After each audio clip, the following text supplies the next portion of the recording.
ayaw na masyadong paka-broadcast. Wala mo kahit kaniya ako, lultoking mga karine ako. Kita mo sinabi ko, Job, wala papaboran mo pa rin. Ali. Jaburin ko ka, paano kaya? Kita mo sinabi ko. Anong i-complain doon? Ninanang inaras pula o whatsoever? Hindi, iba po kasi yung pagkasabi niya.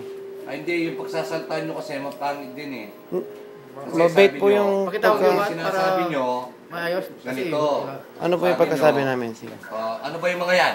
Ang ganyan dating nyo eh. Hindi Mga po. PNP ba yan? Ay, hindi po. Ay, hindi eh. Ganun din ang narinig ko eh. Kung di ganun ang narinig ko, hindi naman ako magkaano sa inyo. Hindi po kami magsasalita ng ganun. Pero wala namang kwenta yun. You don't need to complain. I just told you. Hindi, nag-ano lang po kami. Pero kasi daw sa medyo nakakabasa. Meron po kayo, sir. Nagtatanong ako ng maayos eh. Tinatanong ko, PNP rin ba rito ako? Hindi, sir. Nagagalit ka eh. Hindi. Ay, huwag mong gagawin yung sabi mo, naiinsulto ka, di ba? Naiinsulto kami rito, huwag mong tatanungin kung PNP kami o hindi, di ba? Ganun pagkakasabi mo. Hindi. Kuya, pagkasabi mo, ano bang problema nyo, amo? Aba, dinagdagan mo na naman. Ay, hindi po, kuya.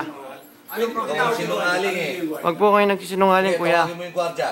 Ang sinabi ko, pag nyo tinatanong kung PNP yung ano dito, CDC police dito.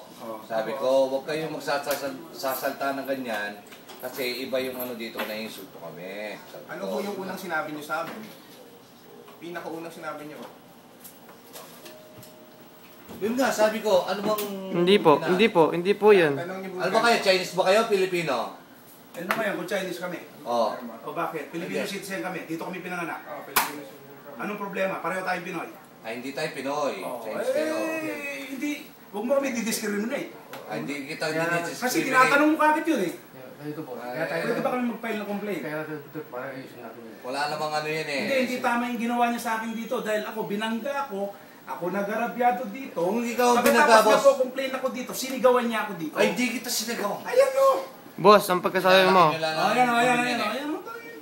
Boss. Boss, wag mo rin ako nga. Umupo ka dyan, mag-usap tayo. Anong problema mo, kamo?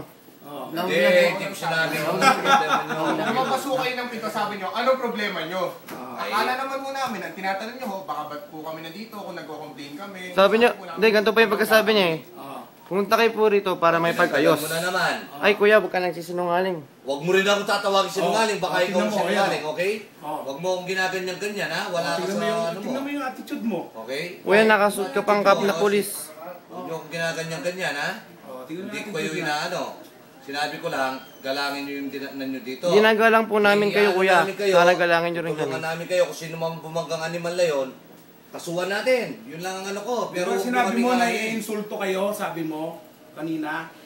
Ang sinabi ko, kayo, diba, sabi mo? oo, inaano mo, PNP ka, Sabi magsalta ka, kala mo sabi kung ko, sino kayo. PNP po ba kayo, kako? Tapos lumabas ka dito. Hindi ka ganun, kung ganun ka magsalita, hindi tayo ganun mag-ano. Iba ka naman eh. Lai. Ganun bang Hindi, inaano yun eh. lang ang sinasabi ko sa iyo dahil government agency ito na nag-arapado Boss, alam mo, mas tutulungan ko pa kayo kung halimbawa hindi kayo kami kailangan binangga. humingi ng tulong sa iyo kasi pupunta kami dito eh. Oo nga, yung kaso yung pagsasalta nyo, iba. Lumabas, ang ayos kayo, tanong namin sa guard, tanong lang po namin. Yung masyadong... Di bale, at least alam na namin sino nang bastos sa amin. Ay, hindi kita binastos, boss. Hindi, nang bastos kayo eh. Eh, feeling mo lang yan, pero hindi pwede.